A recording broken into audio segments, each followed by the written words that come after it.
Hai teman-teman, pada video ini saya akan memberikan informasi mengenai psikologi forensik. Psikologi forensik adalah bentuk layanan psikologi yang dilakukan di dalam hukum. Psikologi forensik adalah bidang psikologi yang berkaitan dan atau diaplikasikan dalam bidang hukum, khususnya peradilan pidana. Nah, yang berikut apa saja peran psikologi forensik di Indonesia? Sesuai dengan hukum acara pidana, psikologi forensik dapat berperan dalam bidang kepolisian, kejaksaan, pengadilan, lapas, dan lapas. Di Indonesia sendiri, psikologi forensik berperan dalam kepolisian, BNN, KPK, yaitu membantu proses penyelidikan dan atau penyidikan, mediasi, pendampingan, dan advokasi yang dibagi menjadi 3, yaitu yang pertama membantu proses penyelidikan, yang kedua membantu proses penyidikan, dan yang ketiga melakukan pemeriksaan dan atau dukungan psikologis pada saksi. Dalam penyelidikan, psikolog forensik berperan sebagai yang pertama terkait pelaku. Psikolog akan melakukan criminal profiling, yaitu psikolog memberikan gambaran tentang profil pelaku kejahatan yang belum terungkap dan sedang dalam penyelidikan.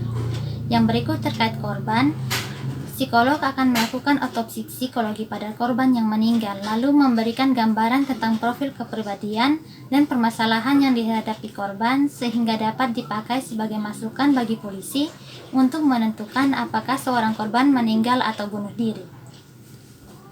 Sedangkan dalam penyidikan, psikolog forensik berperan sebagai yang pertama membantu proses interogasi, yang kedua melakukan advokasi pada petugas, yang ketiga melakukan pemeriksaan psikologis pada tersangka, yang keempat menyediakan pemeriksaan psikologis dan intervensi yang diperlukan bagi saksi korban, dan yang kelima melakukan pendampingan psikologis.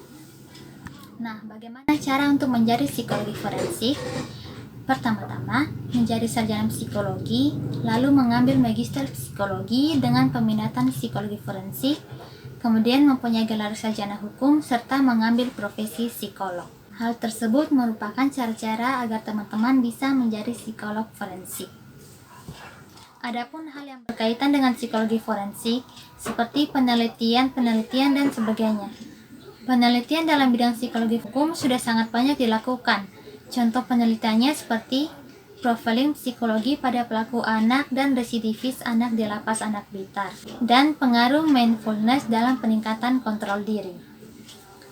Mungkin itu saja yang dapat saya sampaikan. Semoga dari informasi yang saya berikan teman-teman bisa lebih mengetahui mengenai psikolog forensik. Terima kasih.